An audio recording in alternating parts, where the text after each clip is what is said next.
All right, so this series should be great between Dallas and Minnesota. We're going to have a new Western Conference champion after this. Right now, the Timberwolves are 4.5-point favorites over on the FanDuel Sportsbook. The total is 206.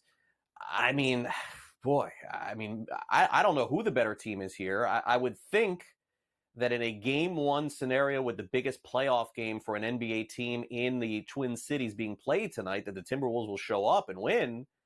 But you got to lay 4.5 in this game. And if any of these Timberwolves games or Mavericks games have showed us anything, this could come right down to the last minute. Really tough one to call. I feel like I've been going back and forth on this series since Minnesota won that Game 7 on Sunday. I'm leaning Minnesota to win this series. I think in 7 games, just being the home team, even though road teams have had a lot of success in Game 7s as of late. But to your point, Craig, like it feels like this is Game 1s are kind of feel it out games, and the Celtics were 9.5-point favorites at the time that the line closed yesterday, and the Pacers gave them a hell of a game. So I actually would expect Dallas to cover plus 4.5 tonight, but I do lean towards Minnesota winning that game. So it's kind of that, dangerous game that you have to play. You're betting against the result that you might think happened, but I do feel like Luka Doncic, Kyrie Irving, they're going to come into this game ready to play. But at the same time, in terms of the entire series, I like Minnesota's defense. I like the way that they can neutralize one of Dallas's biggest advantages, which is the advantage on the glass with guys like Derek Lively and Daniel Gafford. They have the size up front to kind of maintain that. They're one of the best defensive rebounding teams in the NBA all season. So, I'm going to bet on the defense prevailing and Anthony Edwards being great. But in this game, particularly tonight, I like Luka Doncic and Kyrie Irving to keep it close.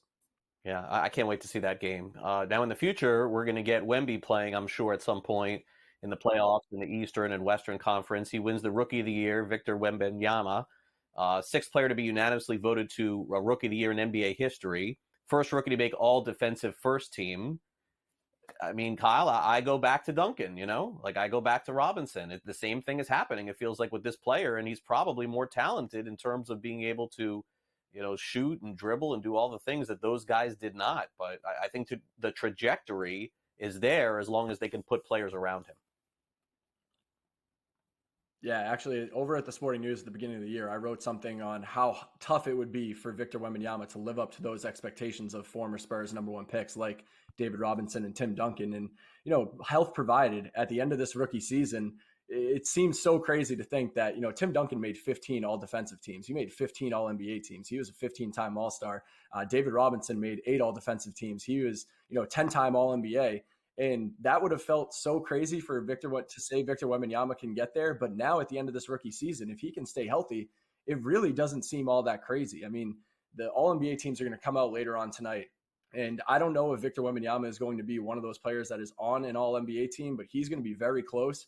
And it feels like for the foreseeable future, he's going to be all defense. He's going to be All-NBA. He's going to win multiple Defensive Player of the Year awards. It feels like, again, health provided, he is someone that will end up being having the most Defensive Player of the Years in NBA history. So, he's already on an incredible trajectory right now for a very competitive Spurs team this season.